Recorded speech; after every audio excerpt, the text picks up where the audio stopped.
Hello, and welcome to Lesson 4. For this lesson, we shift our focus from the Romans back to the Greeks. Now, we're jumping around a little bit in time here, and I'll explain why. We started in the 8th century BCE with the Iliad and the Odyssey, because those are some of the oldest literary texts written, the oldest aside from Gilgamesh, which we did not read in this class, but is in our textbook. Then we jumped ahead to around the 1st century BCE, when Octavian took control of the Roman Empire, because he commissioned Virgil to write the Aeneid, which we focused on in our last lesson. And that text draws so heavily on the influence of Homer in the Iliad and the Odyssey that I thought it would make sense to look at the Aeneid when we had the Iliad and the Odyssey fresh in our minds. But in between those two time periods, in the 5th century BCE, drama started to flourish in the Greek city-state of Athens.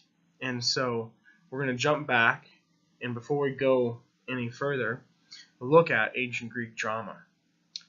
There's several other reasons why we're looking at this ancient Greek drama after the Aeneid. In addition to the fact that the Aeneid was heavily influenced by the Odyssey, we're also now turning our attention to drama, which is a different type of work than poetry. The Iliad, the Odyssey, and the Aeneid are all poems, and they're all epic poems. The types of drama we're looking at today are tragedies. So a different type of writing, drama rather than poetry, and a different genre, tragedy rather than the epic. So thematically, these works are so different from the first two we looked at that it just made sense to look at the Aeneid before turning our attention to Oedipus and Antigone, even though those works do predate the Aeneid. This is also going to be a little bit longer lecture than the last two for two reasons. First, in that we're looking at two texts rather than one, Oedipus and Antigone, whereas in each of the last two lectures we looked at just one. That'll vary throughout. Some lectures will look at one text, some lectures will look at two. It kind of just depends on the reading load for the week and what fits best in the schedule. And so lectures like this where we look at two texts will be a little bit longer. The other reason is that I have a third section at the end of this lecture on writing. This is week 4 and lesson 4 in your first paper, which counts for half of your paper grade because we're doing two papers. So the papers are worth 60% of your grade total. So this first one coming up will be worth 30 points or 30% of your grades. It's a pretty big assignment. And remember that your participation due on the discussion board is the other 40%. So I want to, rather than just, I believe that writing essays, writing papers is the best way to assess learning in a class that is a class all based around literature. I don't believe in giving exams or something like that because reading and writing are so closely related. But at the same time, I don't want to just give you a writing assignment and say, here it is, now do this big writing assignment that's worth a big chunk of your grade. I want to give you some tools for success with writing. So the last part of this lecture, because we're a week out from the due date of the paper, is devoted to tips on writing. With all that kind of context and background on where we're at in the class, let's jump in here. So first we're going to look at Oedipus the King, which is one of the two most famous plays by Sophocles. So before we dive in, let's look at recall here and think about some of the things we remember about the epic as a genre, since we're shifting to a different genre for the first time. Genres are very important. Genres appear at different points in time, historically, chronologically, and reveal a lot about the culture. The epic featured these characters who were extreme examples of their culture. But at the same time, they represented their culture.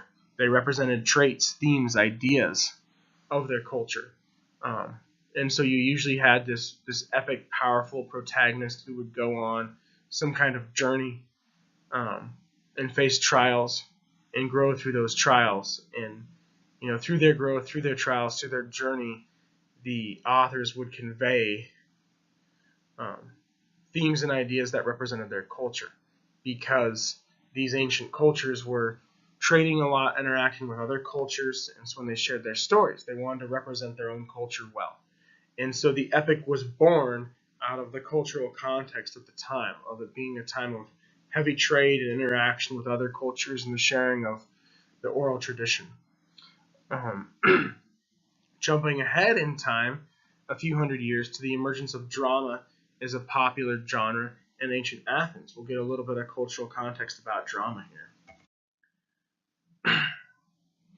So, Sophocles is probably the most well-known dramatist of ancient Greece.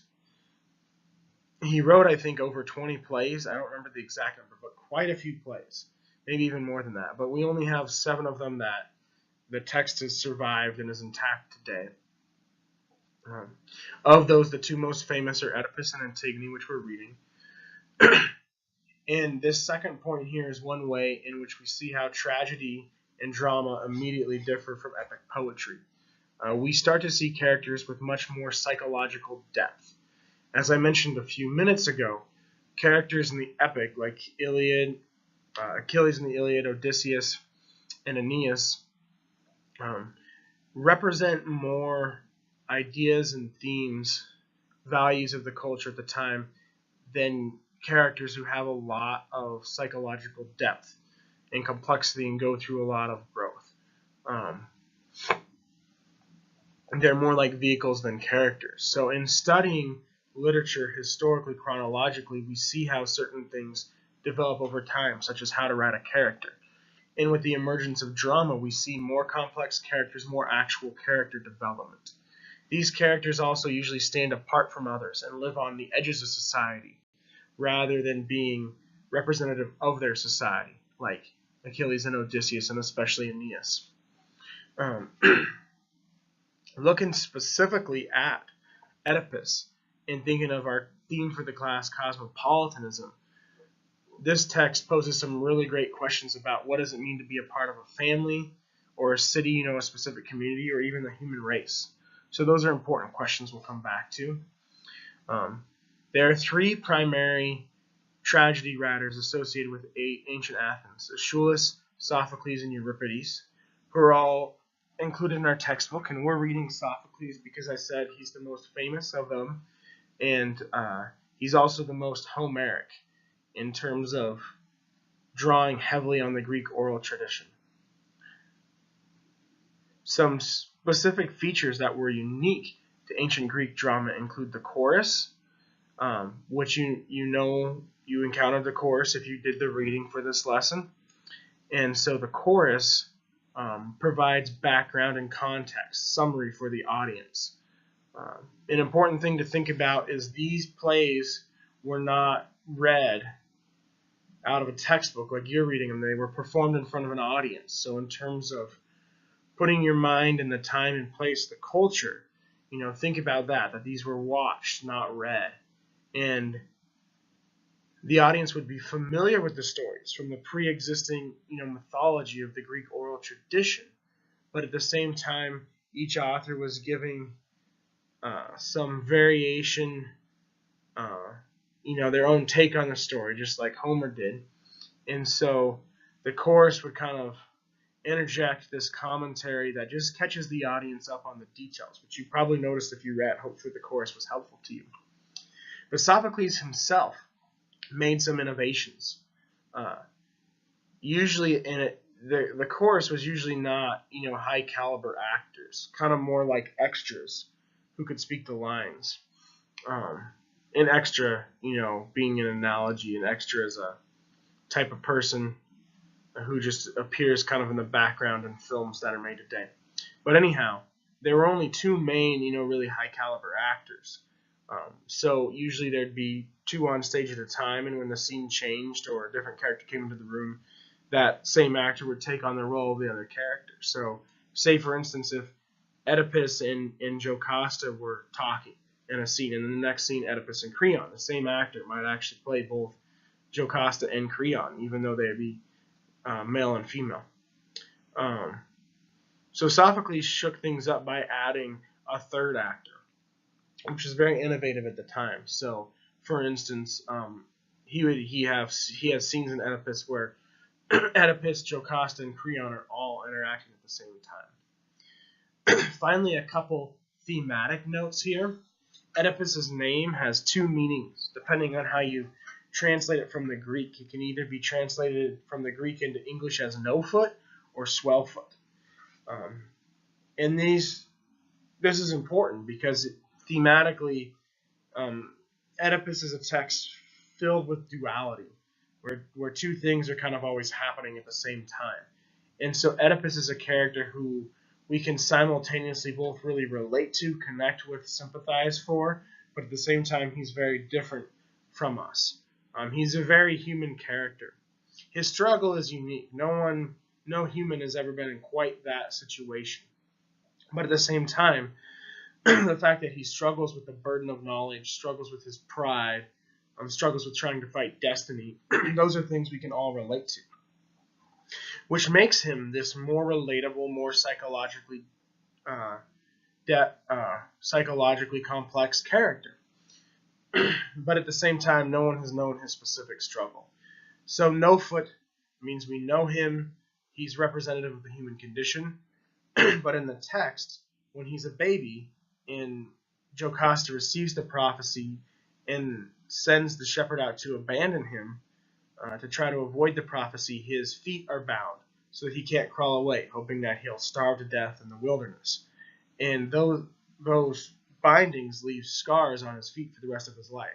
So that physical deformity from those bindings when he was a child, when he was a baby, separate him from the other characters in the text, and symbolically the name Swellfoot representing the scars on his feet, shows that he's different from us.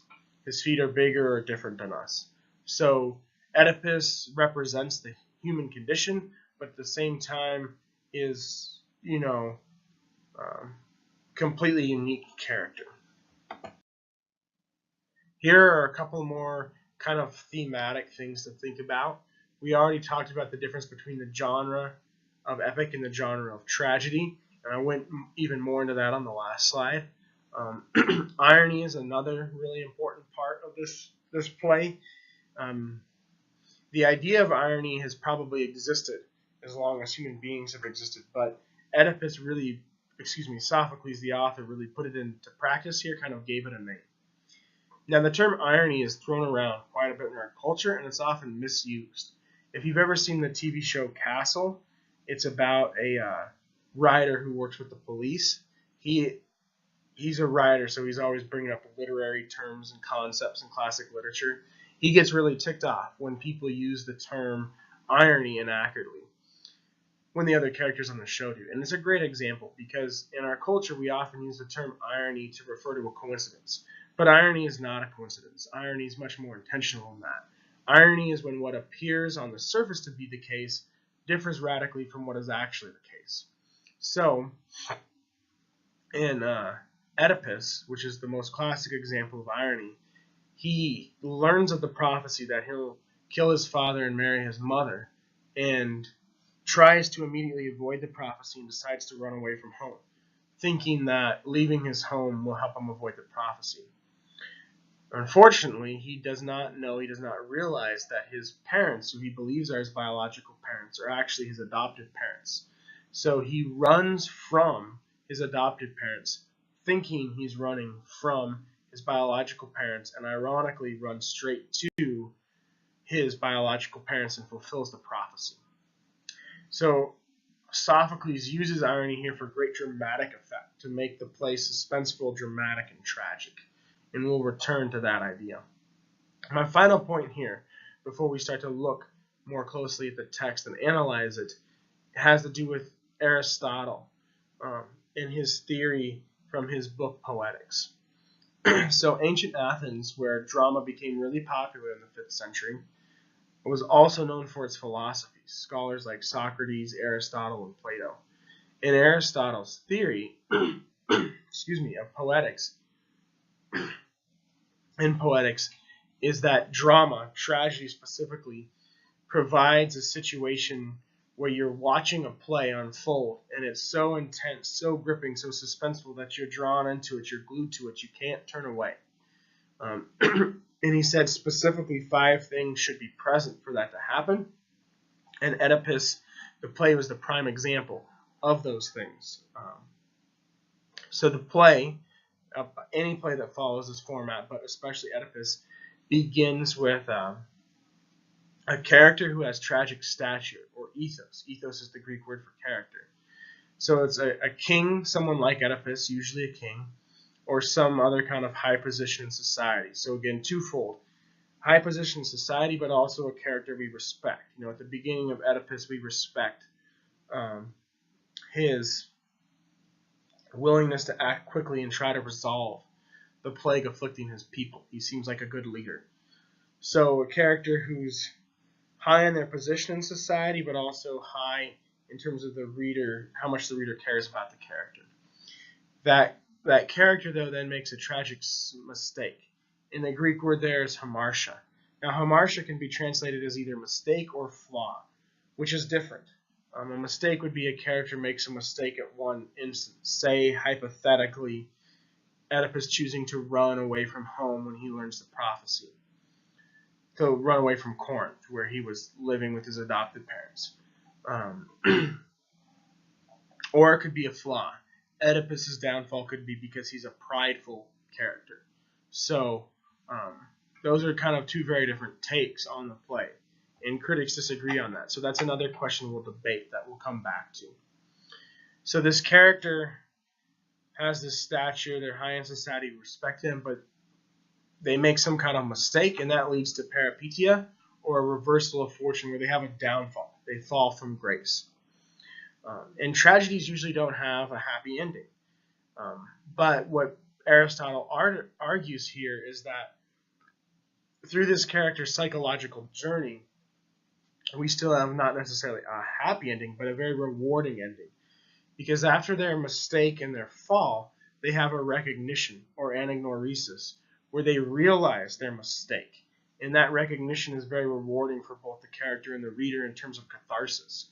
Catharsis means purgation, especially purging of emotions. So, and I always think of catharsis as kind of a substitute for happy ending. The word catharsis, the Greek word catharsis, has come to be used fairly widely, though not super common in English. And so, even if a story doesn't have a happy ending, I say, well, sometimes the ending is very cathartic. There's something about it that's rewarding in a different way than a traditionally happy ending.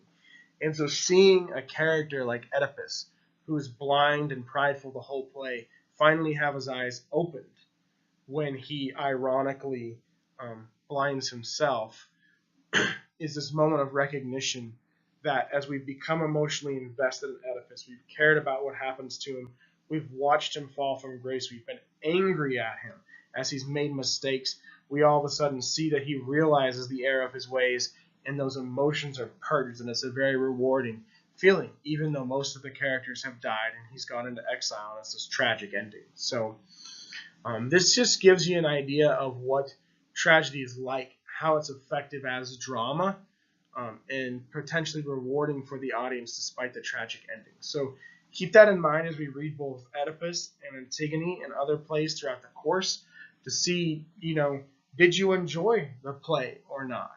If so, is it because it follows this formula? Was Aristotle right, essentially? I think those are important questions to ask as we read here. All right, with all of that background in mind, let's turn to the actual text now. So I have some questions here about the differences between drama and poetry, and the differences between tragedy and the epic. We've talked about those differences a lot already, and I'm going to ask you to revisit them in the questions you can answer for the week at the end of the slide. So we'll definitely come back to these. Let's take a look at the actual text. So think about how you would describe Oedipus's character. He's quick to action. He seems to really care about his people. He seems to be a good king. He wants to rid the city of the plague, and he's going to adamantly pursue that goal. So he's a character we like at the beginning of the play. But then we see the events unfold. Now remember that this story, the story of Oedipus, was part of the Greek oral tradition, just like the Trojan War and the story of Odysseus' journey home. So the story here, the basic premise, Oedipus killing his father, marrying his mother, and how it happens, would be very familiar to Sophocles' audience. So you may have really enjoyed reading this or been completely shocked by this. It's a fairly commonly known story culturally still today, but not universally known. So you may or may not have read this before, may or may not know the events that unfold before reading it for this class. But if you didn't, say hypothetically, it was probably pretty shocking. But it wouldn't have been shocking, the events themselves at least, wouldn't have been shocking for Sophocles' audience. So what is significant to his audience is how Oedipus responds. It's kind of like if you already know the ending to something. If, say, in a murder mystery, you already know who the killer is, but the real joy in reading it or watching it comes from learning how the detectives discover who the killer is and why the killer did what they did. So it's really interesting as we read to see how Oedipus responds as he's confronted with all of this different information. So he starts out as a character we really like, and he pushes to pursue helping his people. But as he does, he starts to learn more about his own past. He learns that the plague afflicting his people is there because the person who killed the previous king has not been found out, captured, and punished. And so he then begins to pursue this killer, whoever killed the previous king, not knowing that that's himself. And as he talks to the blind prophet Tiresias, he's very mean, and we start to see the side of him where we like him a little bit less. He's now not just quick to action to help his people, but quick to anger and judgmental of others and condemning. So we start to see how, and we're not sure why exactly, but maybe he suspects that the killer could be him, and he's kind of lashing out in denial. Maybe he doesn't really know, and he's just kind of furious at Tiresias for not wanting to tell him. But either way, we start to see a darker side of Oedipus. And so this is where, Sophocles' structure comes into play, where Oedipus starts to fall from grace. And so as Oedipus learns more, as the other characters learn more, Jocasta learns more, we see the fallout of this. And blindness is one of the most significant themes here. It's kind of like all the other characters in the play realize what has happened before, either before Oedipus does or before he admits that he knows. Jocasta finds out and then she kills herself. It's kind of staring him in the face before he finally realizes it. So his flaw, if he has a flaw, is certainly that he's prideful, but also that he's blind, figuratively. And that's part of the irony here. Tiresias, the prophet, is blind, but he can see more than anyone else because he's a prophet. And then Oedipus is physically, he can see anything, but his mind is blind to the truth of what has happened. And so that's certainly part of his pride. Earlier in the play, in some of the background that's given by Sophocles to help fill in the story as we go along, we learn that someone proposed in Corinth that he may have been adopted, and he doesn't pursue that at all. He doesn't even pull on that thread when he finds out the prophecy. He just immediately leaves home, crosses the mountains, and Thebes is on the other side of the mountains from Corinth. And so he immediately, encounters his father, not knowing it's his father on the road, and kills him out of kind of a Greek pride, challenging each other kind of thing that was pretty common in that day. So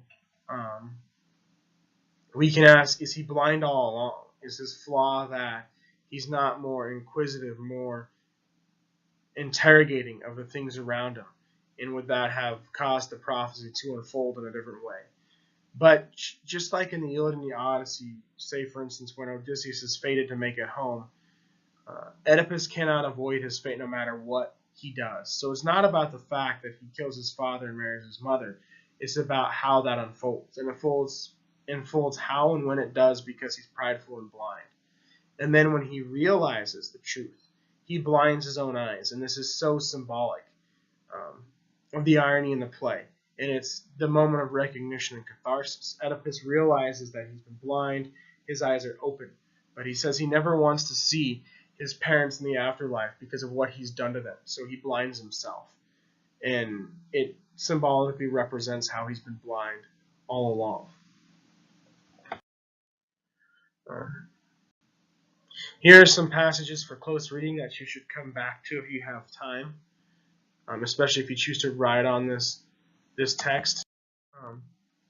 And here's the learning questions you can answer on Canvas for discussion board. So we just talked about how Oedipus could not avoid his destiny, but he still has all this free will. How is the way in which his destiny is fulfilled is completely up to him. So it's really a play where Sophocles ruminates on human action. And what is Sophocles saying about human action? How should Oedipus have behaved? It's interesting because, and this goes directly into the second question, we can relate to Oedipus, but we can't at the same time. So we could look at Oedipus and we can say we can completely understand why he reacted the way he did in pretty much every circumstance he faced. But at the same time, we could also think about how he might have acted differently. So those are two things to take into consideration when you look at both of the first two questions. The third question has to do with that formula laid out by Aristotle on the earlier slide. And I'm just curious if you enjoyed the play or not. You know, it's a pretty bleak play with some really disturbing content, but it can be, for many viewers, very suspenseful, very gripping. So did you enjoy it or not? And if you didn't, that's fine. Share. You know, I'm curious. But if you did, then I'd be curious also if the outline by Aristotle there is part of the reason why. If it follows that formula and that formula made it enjoyable for you. Just curious there, your thoughts there on how you perceive the play. And finally, coming back to cosmopolitanism, that question on the context slide of what does it mean to be part of a community and a family.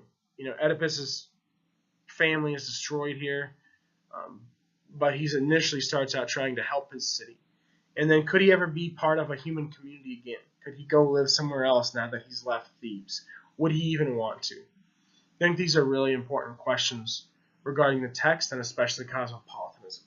So think about those things I've said here when you go to you pick one of these and answer it on the discussion board. Turning our attention to Antigone now. It's important to think about with Antigone how Oedipus's character and actions might influence the events of Antigone, since they come after the events of Oedipus in Greek mythology. And then, does Aristotle's formula apply to this play? Aristotle said that Oedipus was the prime example of the play. Oedipus was the prime example of his formula. But what about Antigone? I think it's a good question. So what's great about this part of the lesson is it won't be as long because we've covered all that historical background on Athenian drama. One thing that's important to note is Antigone reads very much like a sequel to Oedipus, and it's placed after in our textbook for that reason, but it's not necessarily a sequel to Oedipus. Because the stories of Oedipus and Antigone already existed in the Greek oral tradition before Sophocles wrote them down as a play, he could write Antigone knowing full well the events of Oedipus, and he actually wrote Antigone before Oedipus. So we can treat it as a sequel when we read. We can certainly talk about how the effects, the aftermath of Oedipus's actions are borne out in Antigone, but at the same time, we can't treat it as a direct sequel. For instance, Creon's character. You know, just kind of conjecturing here to illustrate my point. In Oedipus, Creon very much functions as a voice of reason throughout the play. Whereas here, he appears much closer to Oedipus, an angry, emotional character clinging to his power. This does not mean that between the events of the two plays, that Creon went through some kind of significant change. It means that when Sophocles wrote Antigone before Oedipus, he conceived of Creon perhaps in a different way and wanted to use him in different ways in both plays.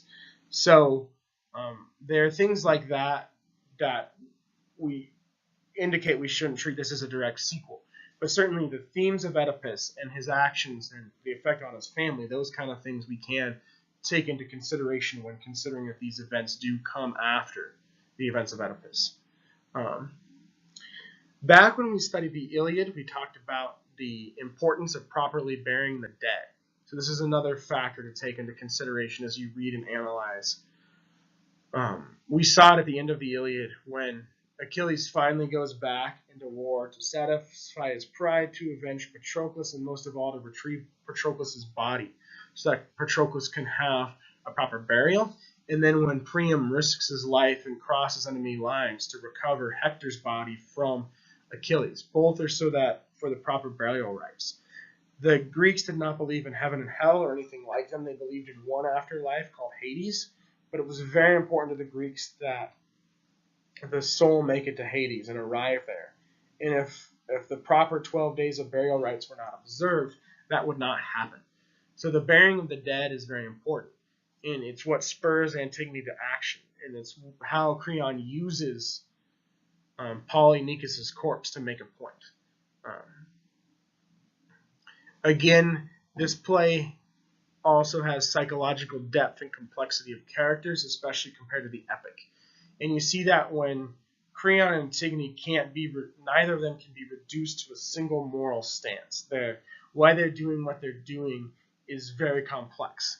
And at the same time, they're both right, so to speak. We can understand why both are doing what they're doing, and there's laws and customs from Greek society on the side of each of them. And for each one, we also have to ask the question of individual versus community.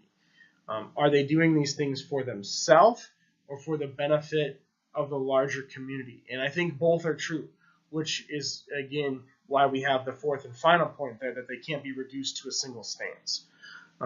So we'll explore all these questions and issues and themes as we look at the text. I think Antigone is a fascinating play. Oedipus is more well known because of the story of killing his father and marrying his mother. It's been used in psychology and other things. But I think Antigone is ultimately the more interesting, more complex play, because you have both of these characters that are so complex and interesting. So we talked about this already, how the effects of Oedipus and his actions play out, and then how the theme of blindness appears in both plays. So these are things we'll come back to as we read and analyze.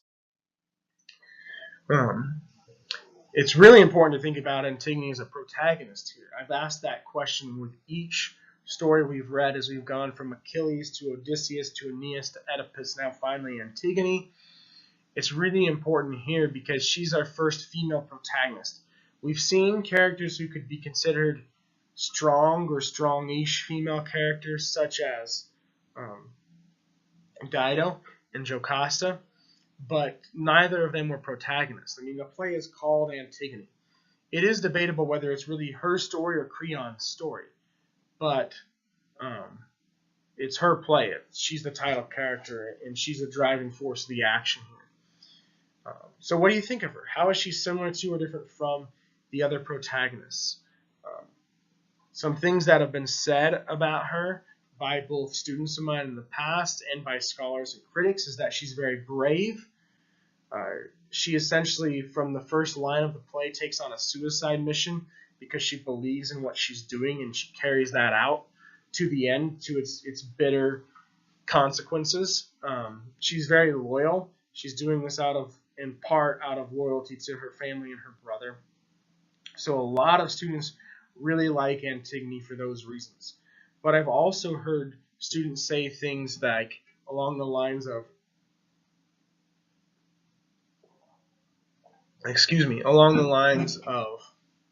the idea that she's kind of one note, which I don't think is true, that she can't be reduced to just one thing. but she is pushing for the same thing over and over again, for her brother's burial. And she doesn't waver from that. She doesn't take a very tactful approach. She takes a very aggressive approach.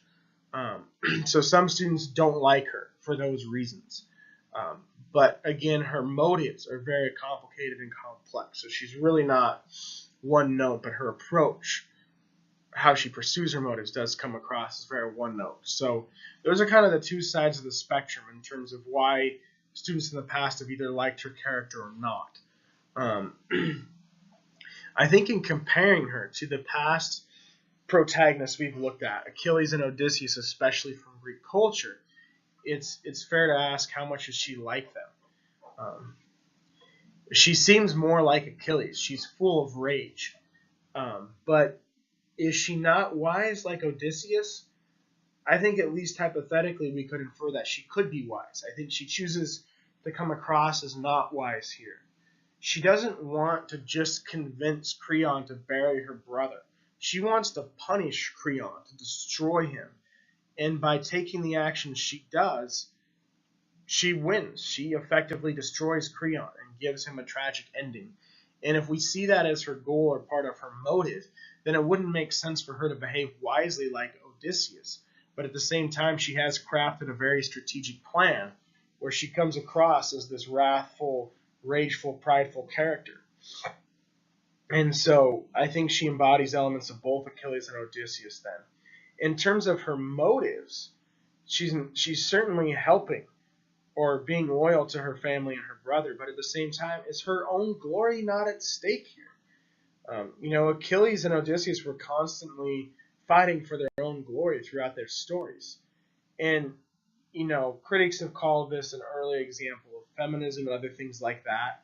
And I don't know if I'd go that far.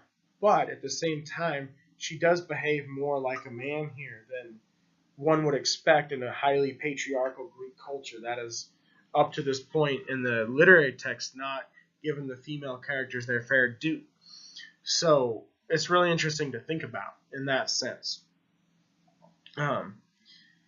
She's a princess. She's the daughter of the former king, Oedipus, and she is challenging the male authority that has seized power in the absence of Oedipus and both of his sons. And doing that, she could very well be seeking her own glory. It leads to kind of a less positive reading of her, but this interesting kind of early proto-feminist reading in that she's taking on some of the male traits of the society that are usually displayed by male characters like Achilles and Odysseus. So really different, interesting ways to interpret this complex character of Antigone. But we also have to talk about Creon. Creon's incredibly important here. Antigone has a singular focus for complex reasons, and because it's kind of a singular focus, she does what she needs to do and leaves the play fairly early on. And the ending of the play is concerned with what the fallout is for Creon. So in many ways, at least late in the play, this becomes his story. And if you think about it, they both have really clearly discernible motives that we can relate to. Antigone's two brothers have fought over the throne. So Oedipus is gone. So there's a power vacuum. The king is gone because of the fallout from Oedipus's story. And his two sons, he has 2 sons and 2 daughters. His 2 sons are, and again, they're all produced by his relationship with his mother. So you have to keep that in mind, that the after effects here. But his 2 sons are fighting over the kingdom, and they kill each other. One is fighting on the side of the kingdom, so he receives a proper burial, and the other one is using outside forces to try to seize the kingdom from his brother, so he's deemed a traitor. And once Oedipus and both his sons are gone, Creon, the brother-in-law, the uncle, he takes power. And so it's a very precarious position he's in. His city, Thebes, is facing civil war. He's just coming to power, and he wants to maintain his power and maintain his city. So his choice then, his way of maintaining power, is to deem one of the brothers a traitor and say traitors aren't allowed to have proper burial rites and not then have their souls go to Hades like they're supposed to. And then Antigone comes along, And she says, this is my brother, this is my family. It does not matter what he's done. It does not matter that he be considered a traitor. He has to have a proper burial. And so that's part of her motivation. And part of Creon's motivation is maintaining his power. But Antigone's motivations become more complicated. If Creon has decreed that traitors will not receive proper burial rites and their souls will not go to Hades, he's disobeying the laws of the gods. And so it becomes a question of divine law versus state law or man's law. And, Antigone's making a statement here. She's saying that in doing this, he's disobeying the gods and asking his people to disobey the gods, and that could potentially bring down huge ramifications for his people, and he may not be a good leader that way. So while she's serving herself, she's also serving the community. And when she kills herself, she shows she's willing to die for that cause. And so in a sense, that makes her a martyr and shows that she could be considered righteous. And so students have also called her a martyr, which I think is a really interesting interpretation and one supported by the text, even if some scholars disagree with it. So we can see how Antigone is serving both herself and her community. Herself for her family, for loyalty, maybe even for her own glory. Her community for the other people in it and for the gods. But Creon, we can see, is also serving both himself and his community. In decreeing that traitors will not have proper burials, he's trying to ensure that he remains in power, so he's serving himself. But at the same time, he's trying to hold together a community that is perhaps facing civil war. So he's going about it in a different way, but he also may be, really doing that for his community. And so, like I said, they can't be reduced to a single moral stance. Their motives are complex. They're both right, or we can see how their stances really both make sense, which is what makes this such an interesting, complex play, because it's somewhat paradoxical in that sense. But Antigone, her character, I think, may be slightly less complex. Her motives may be even more complex, but she sets her mind to one way to carry out those motives, and in doing so, immediately meets a tragic fate. She kills herself, but she knows that the punishment for disobeying Creon's laws could be death. So from the opening line of the play, where she's already made up her mind and she's trying to convince her sister to go along with her, she's basically already decided that she'll commit suicide. Suicide by cop here. Even if she didn't have to kill herself, Creon would have had her executed, essentially. And she's made that decision from the first line. But she knows that Haman, Creon's son, is in love with her, that she knows that she also has the will of the gods on her side. So she knows that if she pushes Creon the way she does and gets him to condemn her here, that it will absolutely destroy him, destroy his family. And I believe she wants that to happen. She's so rageful at him for not giving Polynicus a proper burial. So she could have been like Odysseus. She could have gone to him and tried to reason with him and say that the will of the gods are on her side. But she doesn't do that, because that wouldn't destroy him. And she also knows that being a woman at the time, in this patriarchal ancient culture, she shouldn't challenge him. She's not supposed to. And that also because he's trying to hold on to this position of power at this precarious time for the city, that he'll have to execute her, that he'll have to uphold his laws even if he's wrong. And by putting him in that position, she forces him to uphold his laws, and in doing so, ultimately destroy his family.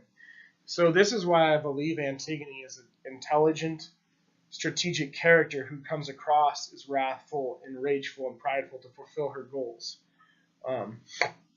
which makes her a fascinating figure. But at the same time, once she achieves those goals, she exits the story and we're left with Creon. And Creon, I think, is where we really see the echoes from Oedipus and where we really see even more psychological complexity, because he is blind like Oedipus. It's interesting that he's not Oedipus's child, but he's the one who is blind. He doesn't realize that he's provoking the community by disobeying the gods and instituting his laws against traitors. different people come to him and tell him, Antigone is right, including his own son, in choosing to try to hold on to his power and be blind for that long. He causes his son and wife to kill themselves as well, and so he loses everything. He loses his entire family. But like Oedipus, he has that moment of recognition at the end of the play, and his eyes are opened. So he's blind like Oedipus, but his eyes are open like Oedipus at the end of the play. And so, it starts off with Antigone, and she has this incredibly powerful goal which she achieves. But that goal is to ruin Creon. So once she achieves it, the story gives way to seeing Creon's tragic downfall. And there we have a story much like Oedipus. And as tragic as Creon's story is, and as angry as we get at him throughout the play, his lines, his final statements of the play are very moving. And there's a lot of recognition and catharsis there. So in many ways, this is an echo of Oedipus, but with these other elements with Antigone's character that make it much more complex and, quite frankly, fascinating. I have a lot of quotations for this one, a couple that are pretty important. Number 4 here with Creon's character, stubborn spirits are the first crack.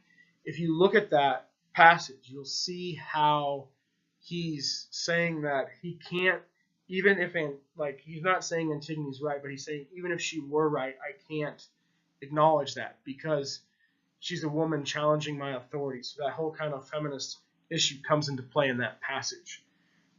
Number 5, we see there for Antigone's character, then what stops you?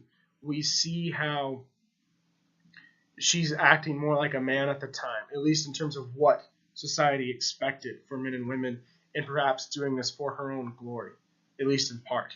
And those final ones there, at the very bottom, those are those lines I just mentioned a minute ago that show the remorse Creon has as his eyes are opened and he realizes what he's done. So some great dialogue in this play.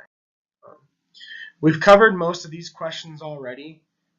I think it's very interesting to hear who students side with, since there's very logical and emotional reasons to side with both Creon and Antigone, and they're both driven by emotion and logic. Again, Antigone is the first strong female protagonist we've seen, and she's one of the first ones in literary history. So thinking about how the Iliad and the Odyssey provide early models of types of characters for literature. Think about how that's changed when we get further along to Oedipus and Antigone, and how Antigone is kind of the first female entry into that realm. We've talked about the aftermath of Oedipus, but there's much more you could say about that.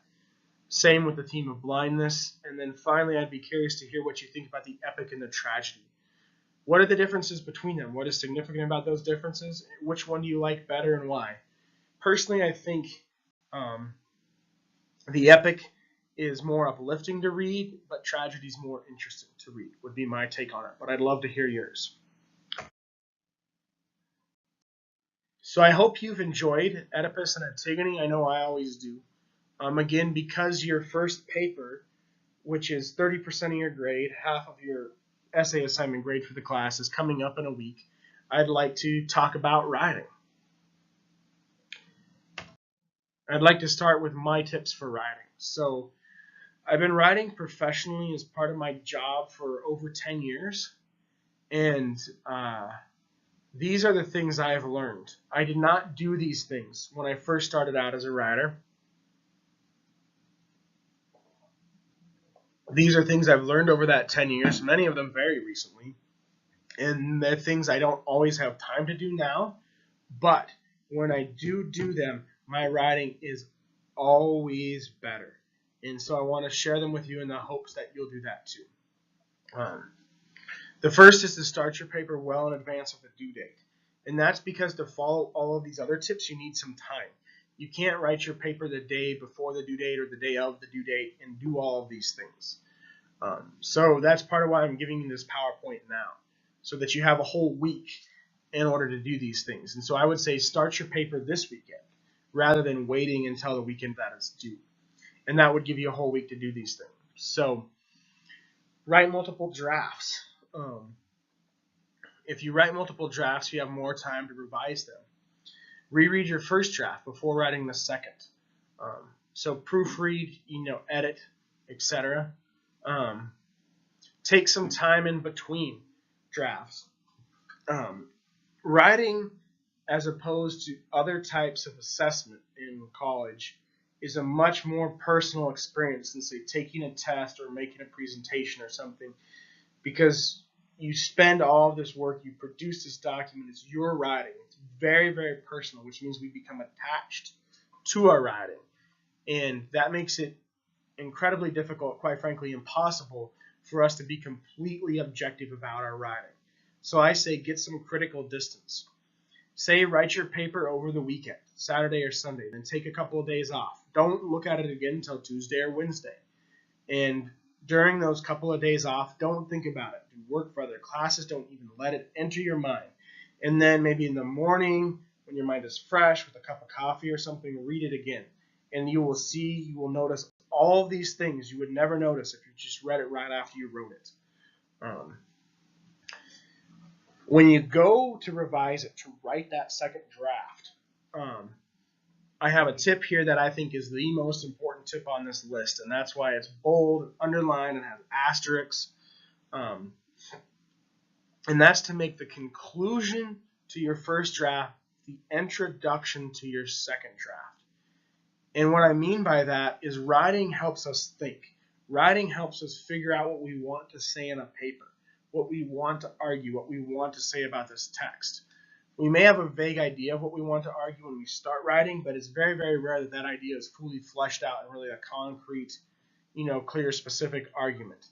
But I can't tell you how many times I've read student papers and read my own writing where I got to the end of the paper and I thought, it was a good paper all along, it seemed interesting, but I wasn't quite sure what it was about. I wasn't quite sure what the student was saying. And then I read the conclusion, I was like, oh, this conclusion is awesome. This is such a good conclusion. I wish I'd known this was the idea the whole time, and the rest of the paper would have seemed brilliant.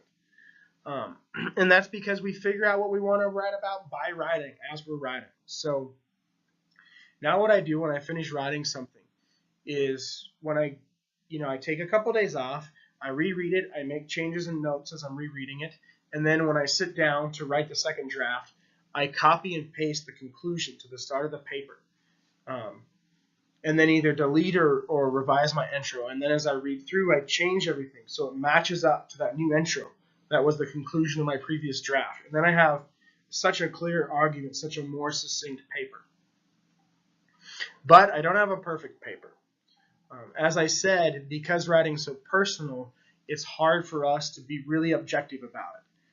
Taking a couple days off, copying or pasting our conclusion to be the intro of our second draft, those things will help.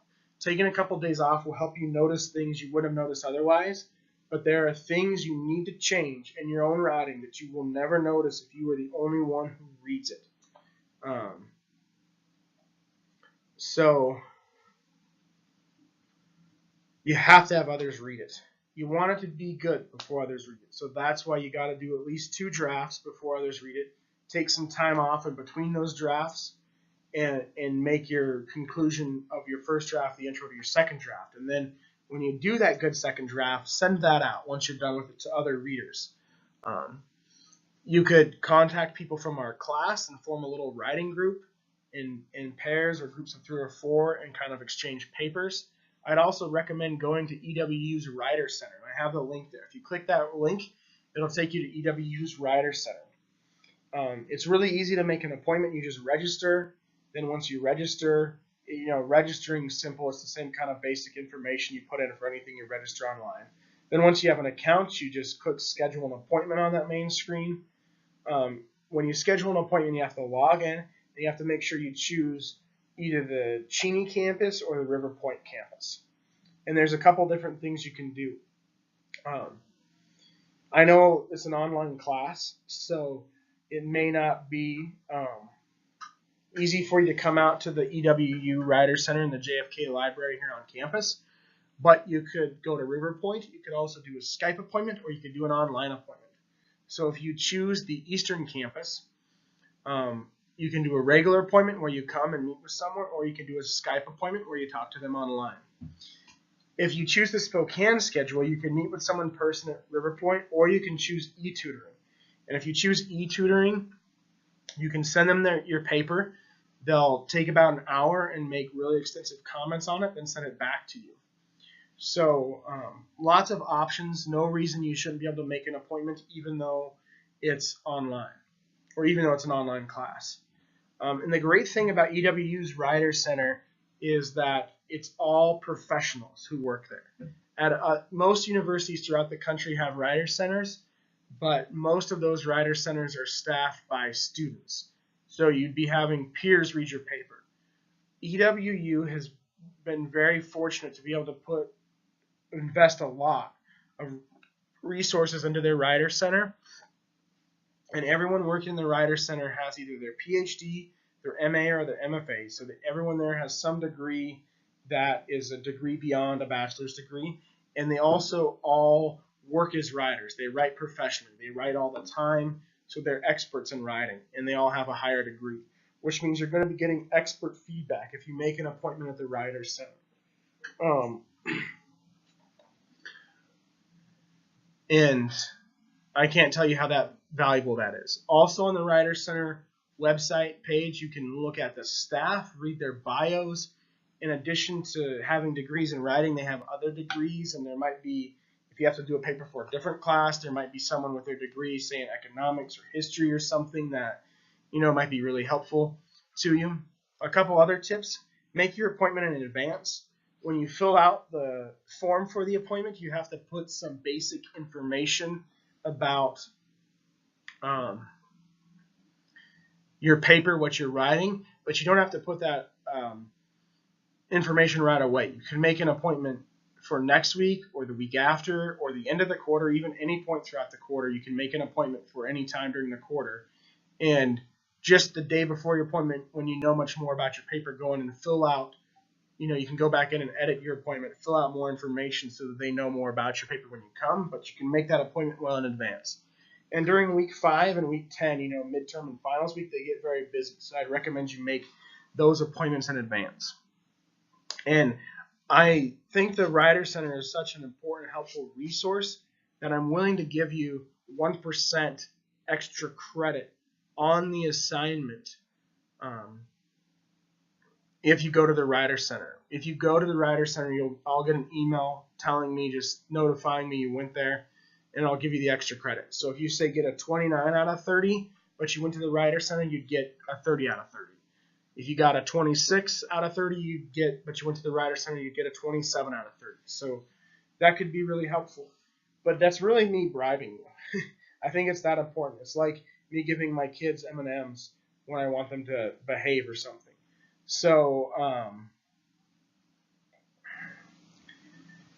the real benefit isn't the extra credit. The real benefit is the feedback you receive from the experts at the Writer Center. So let's say hypothetically you would have a 26 out of 30 on your paper, but you go to the Writer Center, you get really good feedback, you use that feedback to revise your paper, and then you get the quality of your paper goes up from like a 26 out of 30 to a 28 out of 30. And then you get the 1% extra credit, so you get a 29, and you have a much better grade, an A instead of a B minus. So that feedback you can get there is invaluable.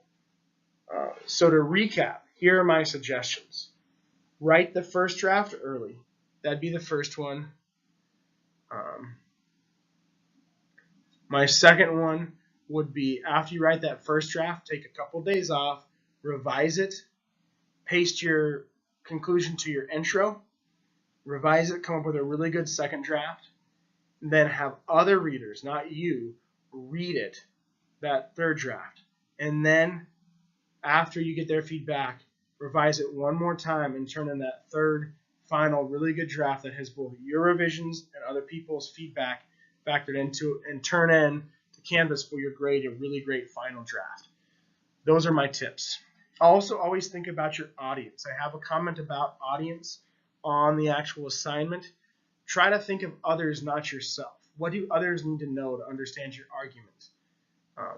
The key to success for writing is to write to others, to the audience, rather than to yourself. I also put the rubric from the assignment on here. I thought I might talk about it, but in covering the tips for writing, I think I really hit on the crucial points from it. It really should be like a checklist. When you're writing, especially when you're revising, open up the assignment and have this rubric open and use it like a checklist to see if you've done these things. If you have questions about writing introductions or conclusions or thesis statements or doing close reading to support your thesis or transition sentences or topic sentences of paragraphs, this rubric is really helpful, and I'd be happy to answer any questions about it, so feel free to email me about it through Canvas. And here's the second half of the rubric. There's also some sample papers on Canvas from students who have had success in the class in the past. Completely anonymous, but actual students who received A's on the paper. I would say don't emulate the papers. Don't copy their style or their structure, but look at the content and see what did they do well. Did they have a good thesis? What makes it a good thesis or not, etc. And again, if you have any questions about the sample papers, happy to answer those too via email. Hopefully this was helpful with writing. Like I said, let me know if you have any questions at all about your papers, and I really look forward to reading them, seeing what ideas you come up with.